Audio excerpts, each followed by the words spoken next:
तुझको तेरे बिना तेरा मेरा चल चलूं मैं वहाँ कोई तुझको ना मुझसे चुरा ले रख लूं आंखों में मैं खोलूं पलके ना मैं कोई तुझको ना मुझसे चुरा ले मैं अंधेरों से गिरा हूँ आदि काते तू मुझको बहेरा मेरा पापा कहते हैं बड़ा नाम करेगा बेटा हमारा ऐसा काम करेगा मगर ये लो कोई न जाने ये मेरी मंजिल है कहाँ पाया बोस गीजा जोड़ा पाया बोस गीजा पैरा के लखन वारो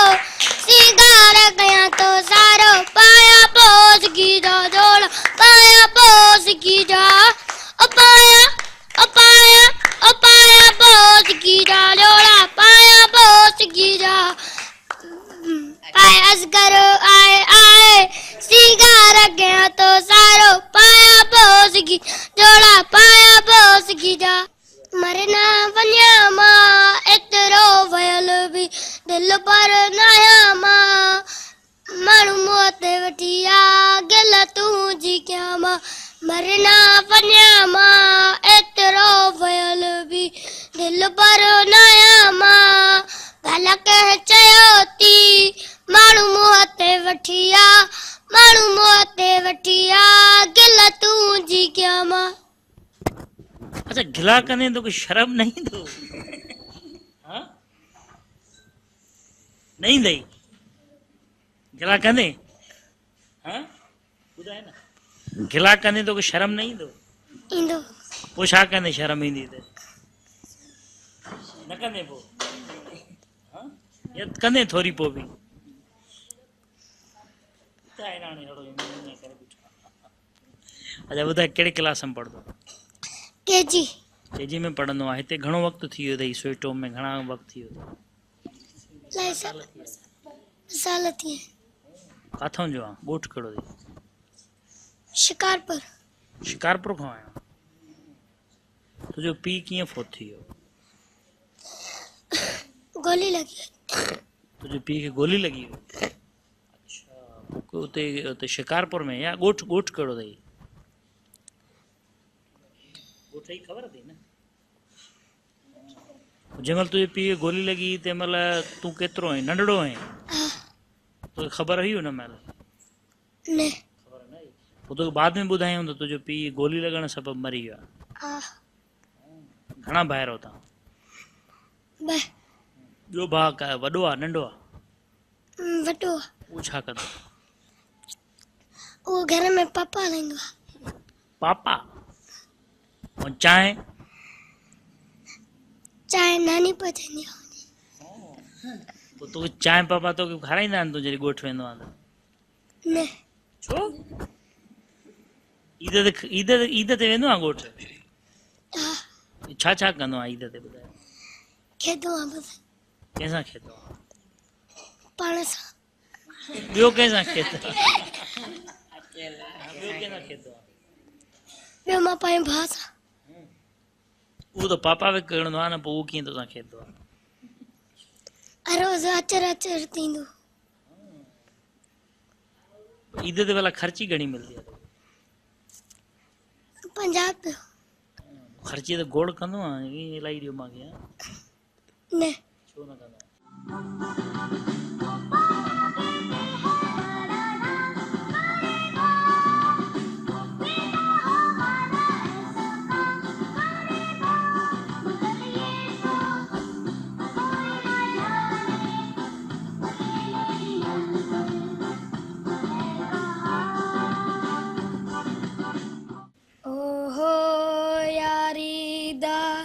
एहसास हमेशा दिल विच जिंदा रहेगा तेरे वर्गा यार मुझे कहीं और ना मिलेगा भूल से भी भूल के कोई भूल हुई हो तो यारा उसको बुला के गले लग जाने देना, गले लग जाने देना। अच्छा छा नालो आहे तव्हांजो, किथां आया आहियो हिते स्वीट होम में? तव्हांजो पीउ कीअं फोत थी? जो नालो अब्दुल समद आहे ऐं मुंहिंजे वालिद साहब जो नालो अब्दुल गनी आहे। ऐं अलिफ कचे खां आयो आहियां ऐं हिते पढ़ण लाइ आयो आहियां, कामयाबी हासिलु करण आयो आहियां। तव्हांजो पीउ कीअं फोत थी? असांजो पीउ जहिड़े में फोत थी वियोसि, मथे में सिर लॻियसि पोइ मरी वियो। तव्हां कहिड़े क्लास में पढ़ो? हाणे मां 6 क्लास में वेंदमि, 5 क्लास असां पूरी करे छॾी आहे ऐं सुठे नंबरनि सां पास थिया। गुड। तव्हां ईद कीअं मल्हाईंदा आहियो? असां सही ईद मल्हाईंदा आहियूं ऐं सुबुह जो उथंदा आहियूं, तड़बड़ करे पेस्ट बेस्ट करे ऐं कपिड़ा वपड़ा पाए ईद नमाज़ पढ़णु वेंदा आहियूं। ईद नमाज़ पढ़ी पोइ सॼे घर वारनि सां मिली पोइ क़ब्रिस्तान वेंदा आहियूं, पोइ क़ब्रिस्तान में गुल वुल छटे ईंदा आहियूं।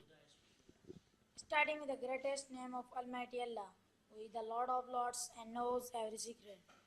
Islam, the true religion of Allah, has been ordered its believer to have mercy and to be merciful towards all creatures. The orphan are those who need kindness and special attention. The Holy Prophet Muhammad sallallahu alaihi wasallam once said that the person who cares for an orphan will be in paradise with him, and motioned to show that they will be as close as 2 fingers of a single hand.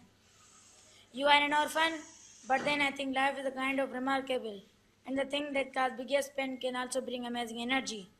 So don't call me orphan, don't cry for me, I empower the world, as if I was sprout whose tender roots were torn from the ground. My ground is the world. Everyone is called to be my mother, father, sister, and brother. So if you want to do something for me, help me grow, level me crumble of your power. So I am true fruit of the world, and energy in me will help the world have many more tomorrow. I am an orphan, but the public has adopted me, and that has been only my family. The biggest family in the world is my friends. Thanks. अच्छा तुझो छा नालो आहे, कहिड़ी class में? मुंहिंजो नालो सजाद आहे। मां हाणे 5 क्लास पूरी कई आहे, मां 6 क्लास में वेंदमि। तुंहिंजो वालिद साहब कीअं फोत थी? मुंहिंजे वालिद साहब खे पेर में ज़ख़म हुयसि, हुन में ऑपरेशन थी वियसि पेर जी, पोइ हुन कैंसर थी वियो। जी। हिते घणा साल थी विया आहिनि स्वीट होम? 7 थी विया आहिनि, 8 हले थो। इहो ॿुधायो त तव्हां ईद कीअं मल्हाईंदा आहियो ॻोठ में, छा छा कंदा आहियो? पहिरियां असां सुबुह जो तड़वड़ करे सफ़ा ऐं मां तयारियूं करे घर जूं, पोइ निमाज़ ते वेंदा आहियूं, ईद निमाज़ पढ़ी वापसि ईंदा आहियूं। वापसि अची करे वरी क़ब्रिस्तान वेंदा आहियूं, पीउ जी क़बर ते वेंदा आहियूं, दुआ वुआ घर ईंदा आहियूं, वरी वापसि ईंदा आहियूं घर, त पोइ माइटनि वाइटनि मिलण वेंदा आहियूं, ख़र्ची वर्ची वठंदा आहियूं सभिनि खां। जे न ॾींदा आहिनि त ठीकु आहे, जे ॾींदा आहिनि त वापसि ईंदा आहियूं पोइ ऐं पंहिंजी ईद सुठी रहंदा आहियूं ऐं दोस्तनि सां बि घुमंदा आहियूं, थोरो घणो खेॾणु वेॾणु इहो सभु कुझु कंदा आहियूं। ख़र्ची न ॾियनि त पोइ? ख़र्ची न ॾियनि त ख़ैरु आहे बसि। उहो त हाणे ख़ैरु आहे न, अॻु में जंहिं महिल ॻोठ हूंदे हुन महिल मथो फाड़े छॾींदासीं पंहिंजो। हाणे सुधरी वियो? हाणे अहसासु ईंदो आहे एॾो सुधरी वियो आहे, जेका ख़र्ची घुरण जी ज़रूरत ई न आहे। अॻे जंहिं महिल उते ॻोठ हूंदे त ख़र्ची न मिले त पोइ विढ़ंदा हुआसीं ॿियनि सां, पंहिंजो मथो फाड़ींदा हुआ, ॾंडा हणंदा हुआसीं ॿियनि खे। पोइ ख़र्ची मिलंदी? जी। जेकॾहिं गोड़ न कयो त पोइ न मिलंदी? न, पोइ वरी ॾींदा ई न हुआ, घटि ॾींदा। ख़र्ची वधाइण लाइ पोइ घोड़ कंदे? जी। ख़र्ची वधाइण लाइ कॾहिं मार खाधई? ख़र्ची वधाइण लाइ मार न खाधी, पर मां पाण खे मार ॾिनी। सभिनि जे साम्हूं पाण लेथड़ियूं खावां पियो, मथो फाड़े छॾियो।